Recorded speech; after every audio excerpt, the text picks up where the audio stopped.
Jeremias capítulo 29, do verso 10 ao 14, um texto que nos diz assim: Assim diz o Senhor, logo que se cumprirem para a Babilônia 70 anos, atentarei para vós outros e cumprirei para convosco a minha boa palavra, tornando a trazer-vos para este lugar.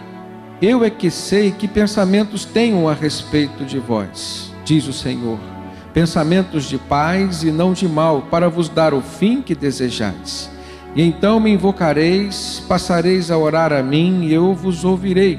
Buscar-me-eis e me achareis, quando me buscardes de todo o vosso coração. Serei achado de vós, diz o Senhor, e farei mudar a vossa sorte. Congregar-vos-ei de todas as nações e de todos os lugares para onde vos lancei, diz o Senhor, e tornarei a trazer-vos ao lugar de onde vos mandei para o exílio.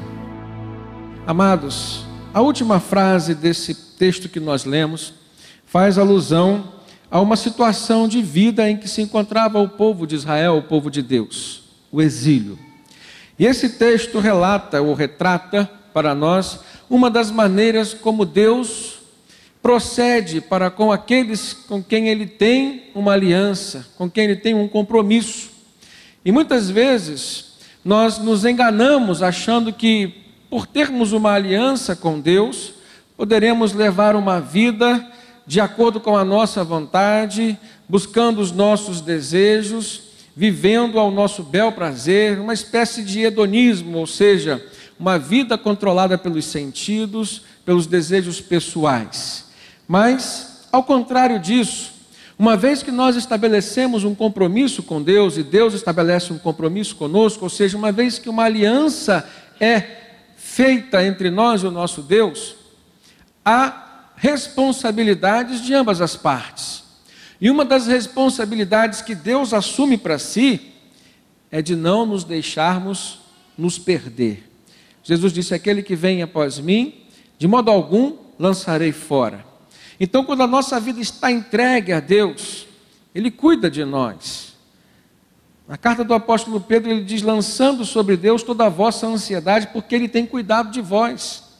E há vários textos na Bíblia que mostram que Deus está de olho na nossa vida, no nosso proceder, na maneira como nós temos agido e reagido diante das circunstâncias. Então, nesse momento, o povo de Deus estava passando por um cativeiro lá na Babilônia. Era uma situação de exílio, e situação de exílio ninguém gosta de viver. Mas há semelhanças entre aquele exílio do povo de Israel, que aconteceu dentro de um cativeiro ou de uma situação em que eles estavam cativos lá, não estavam lá porque queriam estar. O desejo do povo de Israel era de continuar no território de Israel, mas houve uma permissão de Deus para que houvesse uma invasão do Império Babilônico. O rei Nabucodonosor chegasse aos domínios do território de Israel e então vencesse numa guerra e ainda os levasse cativo. Por que houve esta permissão? Na verdade, irmãos, a Bíblia fala que não cai nem um fio do nosso cabelo sem a permissão de Deus. E tudo aquilo que aconteceu com Israel ao longo da sua história, da mesma forma que acontece conosco hoje, tem de alguma forma a permissão de Deus. Ou tem a permissão de Deus para cumprir um propósito dele na nossa vida, ou tem a permissão de Deus para que nós possamos nos aprimorar, nos aperfeiçoar. Deus mesmo falou para o seu povo: sede santos, como eu, o vosso Deus, sou santo.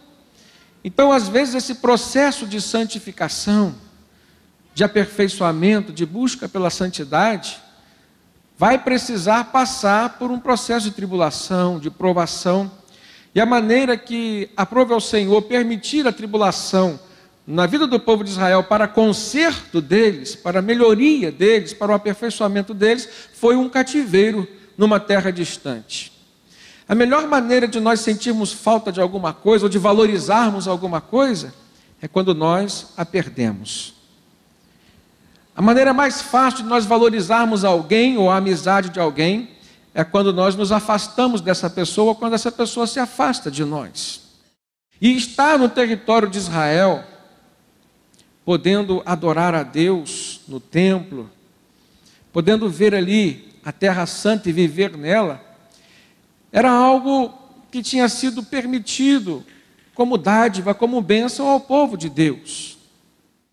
E Deus muitas vezes os alertou por conta da idolatria, por conta dos pecados, da forma dissimulada como eles estavam vivendo. E avisou acerca de um possível cativeiro ou de um possível exílio. Mas Israel não deu ouvidos. Então Deus cumpriu a sua palavra. E isso aconteceu. Eles estavam lá na Babilônia, distantes da sua terra, em primeiro lugar porque não valorizaram o fato de Deus ter permitido que eles pudessem estar ali.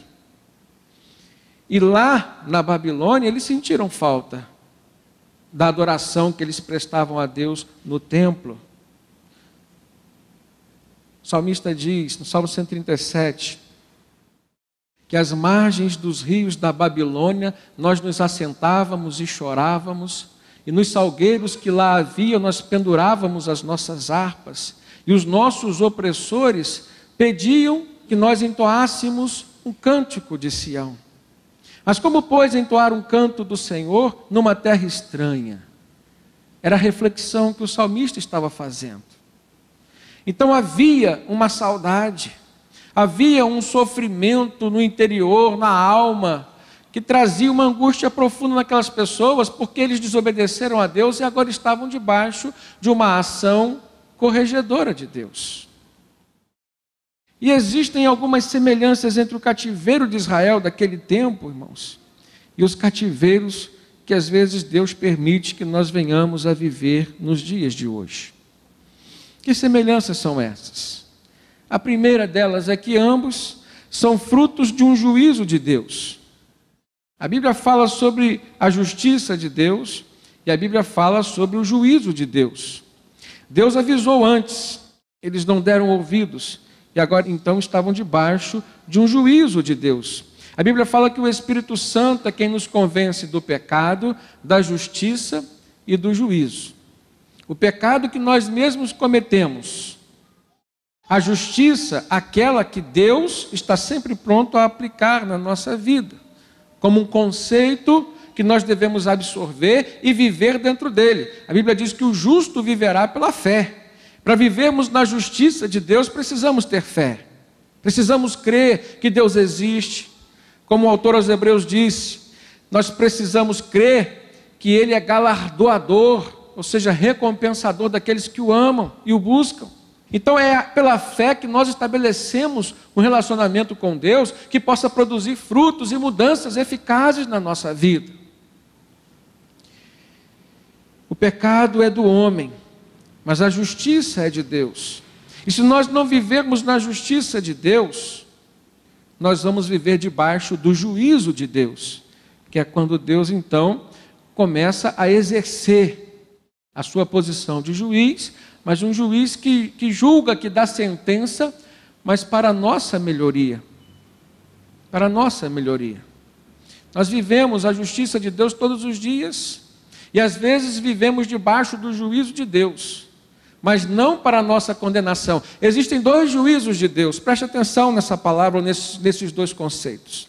Existe um juízo final, aquele que nós estaremos diante dele, e que será para condenação, ou para absorção, no sentido da eternidade, ou céu ou inferno. Mas existe um outro conceito de juízo de Deus, que é esse, debaixo do qual nós muitas vezes estamos vivendo, como o povo de Israel estava vivendo, enquanto ainda pessoas aqui na terra. Esse primeiro juízo de Deus, do juízo final, pode ser para nossa absolvição ou condenação. Mas o segundo juízo de Deus, esse que nós vivemos enquanto estamos aqui, será sempre, irmãos, para a nossa melhoria, para o nosso aperfeiçoamento, para a nossa santificação. E é o Espírito Santo que produz e promove isso na nossa vida, ou seja, na vida de quem tem uma aliança com Deus através de Jesus. Uma segunda semelhança que nós vemos entre o cativeiro de Israel e o cativeiro, ou alguns cativeiros que nós vivemos hoje, é que os juízos de Deus, ou os juízos que Deus aplica na nossa vida, tem sempre um tempo determinado por Ele. Porque Deus sabe do nosso amanhã, nós não sabemos. O nosso futuro está nas mãos de Deus, se nós assim desejarmos que esteja. Então, no verso 10 do capítulo 29 de Jeremias, o texto que nós lemos, o profeta diz assim: assim diz o Senhor, logo que se cumprirem para a Babilônia 70 anos, atentarei para vós e cumprirei para convosco a minha boa palavra, tornando a trazer-vos para este lugar. Deus havia estabelecido o tempo certo do seu juízo, o tempo certo necessário para que o povo pudesse dar valor a ele, dar valor à sua liberdade, dar valor ao seu contexto religioso e espiritual, no qual Deus se revelava, se manifestava a eles e para com eles, e que eles não estavam dando valor naqueles dias. Eram necessários 70 anos. Um tempo grande, né, irmãos? Mas se comparado à eternidade, é um tempo muito mínimo. Foi um tempo necessário para muitas pessoas que saíram de Israel aprendessem a valorizar aquilo que Deus tinha concedido para eles. Tantos milagres que Deus já havia dado ao seu povo, tantas bênçãos. Por tantas vezes eles viram a manifestação milagrosa da mão de Deus na vida deles. Mas agora estavam desobedecendo ao Senhor. E o preço da desobediência, irmãos, é o juízo de Deus sobre nossa vida. Mas o juízo de Deus sempre tem um tempo determinado. A terceira semelhança que nós encontramos é que os juízos de Deus têm sempre como objetivo o nosso melhor, ou seja, aquilo que é melhor para nós. E no verso 11 diz assim: eu é que sei que pensamentos tenho a respeito de vós, pensamentos de paz, diz o Senhor, e não de mal, para vos dar um fim que desejais. Olha como Deus usa o profeta para falar diretamente ao seu povo, algo que o povo queria ouvir. Às vezes Deus usa o profeta para falar diretamente a nós aquilo que nós não queremos ouvir.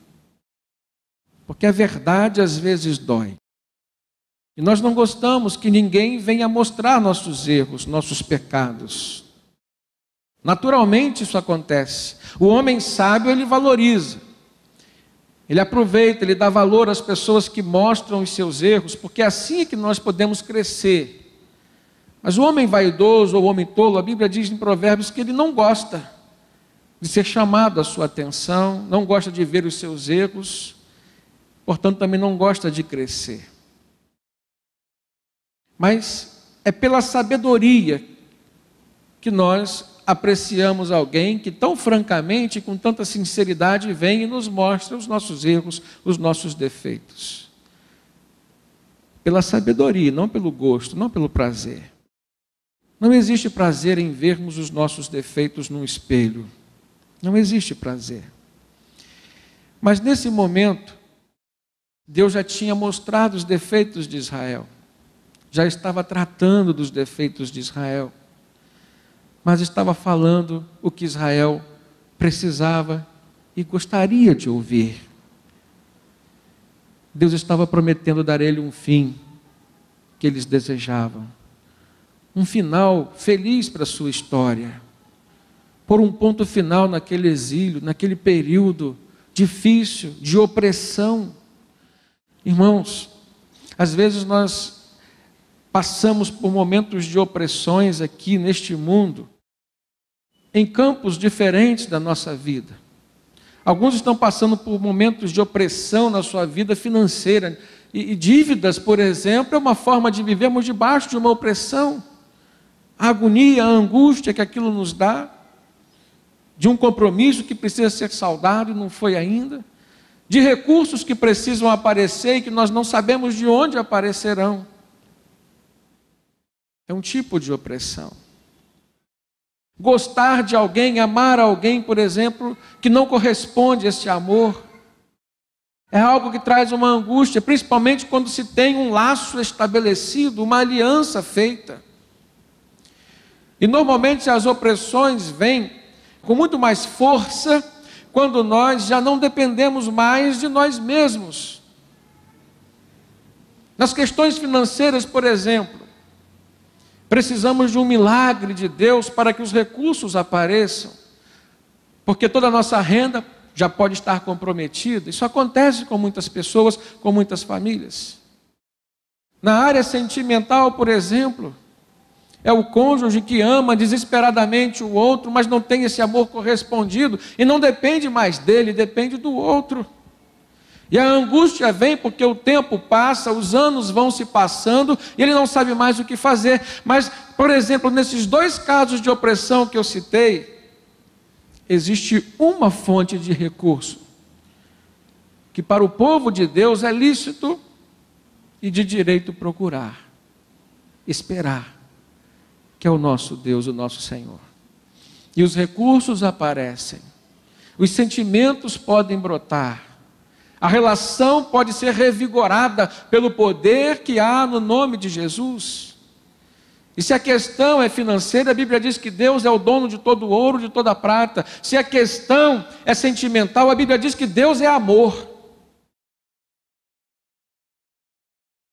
Que de fato, irmãos, havendo a presença de Deus na nossa vida, não importa o tipo da opressão que nós estejamos vivendo, o poder de Deus será sempre maior, e Ele vai predominar e vai determinar o final desta opressão, amém? Foi isso que aconteceu na vida do povo de Israel. Deus estava agora manifestando para eles que o propósito daquele exílio já estava por se cumprir, e a palavra que Deus tinha dado haveria de acontecer. Então Deus diz assim: eu é que sei que pensamentos tenho a respeito de vós, pensamentos de paz. Quem que não quer viver dias de paz? Aquilo que nós mais desejamos. Pessoas ricas, por exemplo, dariam tudo o que têm para viver um pouco de paz na sua vida. Porque há muitos casos em que a paz não pode ser comprada pelo dinheiro, na maioria das vezes. E Deus estava prometendo um tempo de paz, livre de todas as opressões. Deus disse assim: eu quero vos dar o fim que desejais. Agora, há duas questões que estão estampadas aí nessa palavra de Deus com relação ao fim que o seu povo desejava. Se nós aplicarmos aos nossos dias, nós precisamos pensar. E a palavra de Deus vem a nós com um tom de pergunta: o que nós temos desejado para a nossa vida? Se Jesus batesse na porta da tua casa hoje, ou do teu coração, e perguntasse a você: o que você deseja que eu faça por você? O que você diria para Deus, para Jesus? Um único desejo, qual seria esse desejo? Talvez aquela única chance de mudar a sua vida. O que você pediria a Deus? E a segunda conotação é que sempre, irmãos, ou quase sempre, o melhor que Deus tem para nos dar não é aquilo que nós estamos procurando. Não é aquilo que tem de fato ocupado o nosso coração. Então nós precisamos adequar a nossa vida, o nosso coração, os nossos desejos aos desejos do Senhor. No verso 12, acompanhe no texto, depois que Deus diz por meio do profeta que Ele daria o fim que o seu povo estava desejando, naquele momento o povo já estava desejando de fato viver com Ele mais uma vez, viver junto dEle. O povo já estava arrependido dos seus pecados, já sabia por que estava vivendo debaixo de uma opressão. Então Deus diz no verso 12: então me invocareis, passareis a orar a mim, e eu vos ouvirei. O que isso significa? Comunhão, adoração e oração. 3 coisas que com certeza o povo de Israel já não estava fazendo mais antes de ir para o exílio: comunhão, adoração e oração. Era aquilo que Deus estava dando de melhor para eles. Em segundo lugar, no verso 13, Deus diz assim: buscar-me-eis e me achareis, quando me buscardes de todo o vosso coração. O melhor de Deus, ou uma das coisas que compunham naquele momento, o conjunto das coisas que eram o melhor de Deus para eles, era a mudança dos seus desejos e dos seus planos.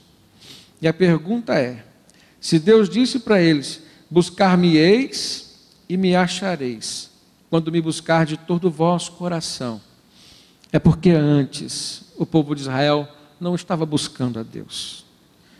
E a pergunta é hoje para nós: nós temos buscado ao Senhor? Temos valorizado a comunhão com Ele?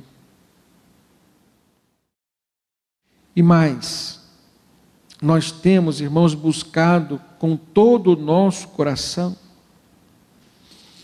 Se não temos feito isso, é porque há outros tipos de desejos no nosso coração que estão comandando os nossos sentimentos, estão comandando as nossas energias, estão comandando o nosso tempo. E o que Deus estava oferecendo como de melhor para eles naquele momento era uma mudança de desejos e planos. Amados, às vezes nós estamos vivendo debaixo de um cativeiro opressor na nossa vida, por conta de um desejo pecaminoso, incontrolável, indomável, muitas vezes instintivo. E muitas pessoas, às vezes, entram num processo de depressão porque não conseguem controlar esses desejos e que ficam denotando para ele todo instante que eles estão distante de Deus por causa daquele pecado. Ou seja, uma grande realidade, uma grande verdade que nós conhecemos é: somos controlados, ou deveríamos ser controlados pelo Espírito Santo, se já nos entregamos a Jesus. E aí, o que fazer quando esses desejos vêm? E o que fazer numa situação, num estágio mais profundo, pior ainda do que esse, quando você já está entregue, imerso nesses desejos, ou em processos que são desencadeados por esses desejos? Isso é a realidade de muitas pessoas hoje. Eu quero dizer para você, em nome de Jesus, que os seus desejos, os seus planos podem ser mudados. E é para isso que o Espírito Santo está em você. Há um cântico que diz: Ele está em você, o Espírito Santo se move em você. E a Bíblia diz: o Espírito Santo se move em nós até com gemidos inexprimíveis. Então é na hora que você está chorando por causa de um pecado, é uma ação, é um gemido do Espírito Santo na sua vida, na sua alma, no seu espírito.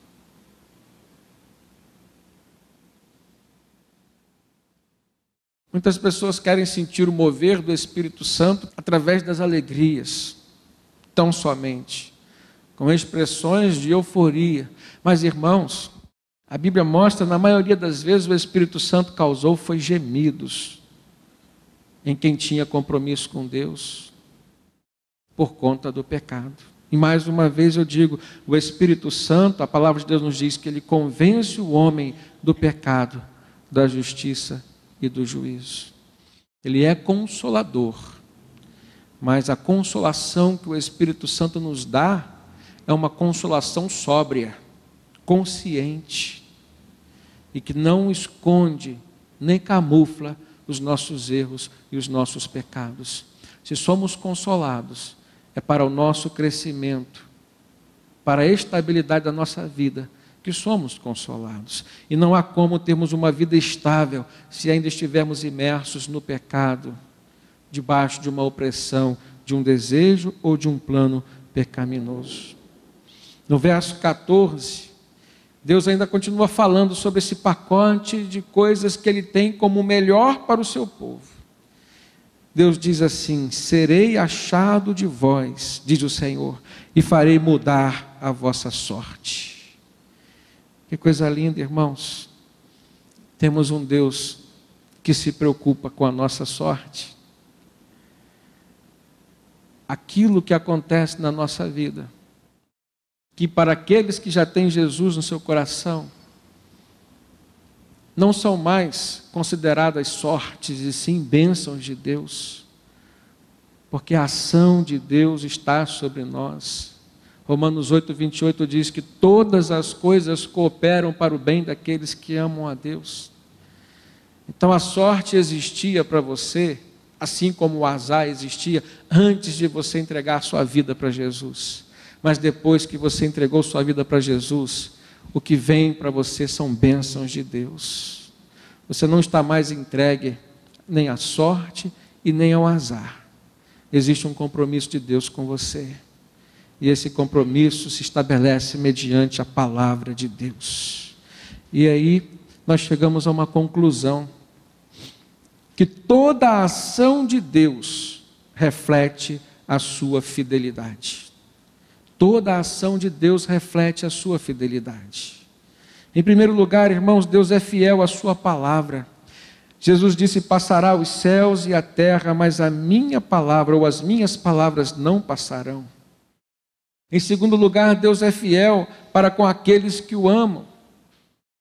Em terceiro lugar, Deus é fiel para aqueles que são leais para com Ele, ou seja, para aqueles que têm lealdade. Lembra do texto lá em Josué, capítulo 24, verso 15, um texto muito conhecido dos irmãos, quando Josué diz: eu e a minha casa serviremos ao Senhor. Na verdade, essa passagem é só o final, a finalização de uma grande expressão de lealdade que Josué estava fazendo para com Deus, demonstrando para com Deus diante do seu povo. No momento crucial em que o povo tinha que determinar a que Deus eles iriam seguir, porque já estavam pisando na terra de Canaã, e aquela terra, a terra prometida, era uma terra que estava ocupada por pessoas idólatras que adoravam outros deuses pagãos que não existiam, mas que interferiam na espiritualidade do seu povo, daqueles povos que lá habitavam.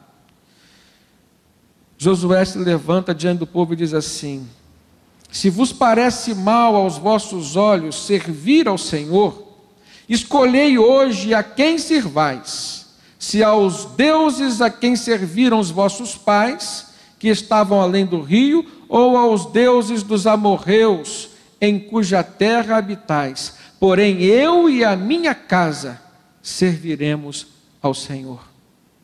Atitude de lealdade. E a palavra lealdade traz em seu significado um poderoso sentimento, irmãos, de identificação, mas também de solidariedade. Você é leal para com outra pessoa, porque antes se estabeleceu uma identificação entre você e aquela pessoa. Por meio do processo de identificação, se desencadeou uma amizade, um relacionamento, e dentro desse relacionamento se estabeleceu um sentimento de lealdade, que da mesma forma que o amor, a lealdade também tem que ser demonstrada por meio de atitudes, não pode parar no campo dos sentimentos. Então a lealdade nasce por uma identificação e se manifesta por meio da solidariedade. É a atitude que demonstra lealdade. Você vai ser solidário a alguém. Você tem um amigo que hoje está precisando de você. Se você for leal a ele, você vai ser solidário para com ele. Ou oferecendo um ombro, ou oferecendo um ouvido, amigo, ou oferecendo algo que você tem, que ele precisa naquele momento. Deus quer da nossa parte lealdade. Ele é fiel. A fidelidade de Deus acampa todo o sentimento de lealdade dele para conosco e de nós para com ele. Então nós precisamos ser leais ao nosso Deus, porque ele é leal para conosco. Em Isaías 41, verso 10, Deus diz assim: não temas, porque eu sou contigo. Isso é lealdade. Não te assombres, porque eu sou teu Deus. Eu te esforço, eu te ajudo, eu te sustento com a destra da minha justiça. Isso é solidariedade. O Deus que nos dá força, o Deus que nos sustenta, o Deus que nos ajuda. E lá em Deuteronômio 7, verso 9, Moisés que está falando ao povo de Deus, assim: saberás, pois, que o Senhor teu Deus, Ele é Deus, o Deus fiel, que guarda a aliança e a misericórdia até 1000 gerações aos que o amam e guardam os seus mandamentos. Então nós sabemos que Deus é fiel, irmãos, e a sua fidelidade vai tratar das nossas necessidades, mas necessidades que se estabeleçam dentro de um padrão esse que tem que seguir as cláusulas de uma aliança que Ele estabeleceu conosco. Em último lugar, a fidelidade de Deus faz com que Ele deseje sempre renovar esta aliança conosco. Se lá no passado Deus fez tantas alianças com o seu povo e o seu povo revogou aquelas alianças, por meio de Jesus Cristo, Deus está disposto a fazer uma nova aliança com aquele que desejar se entregar a Jesus por meio da fé e por meio do arrependimento dos seus pecados. E no texto de Jeremias 31, verso 31 em diante, o profeta fala assim: eis que dias vêm, diz o Senhor, em que farei uma aliança nova com a casa de Israel e com a casa de Judá.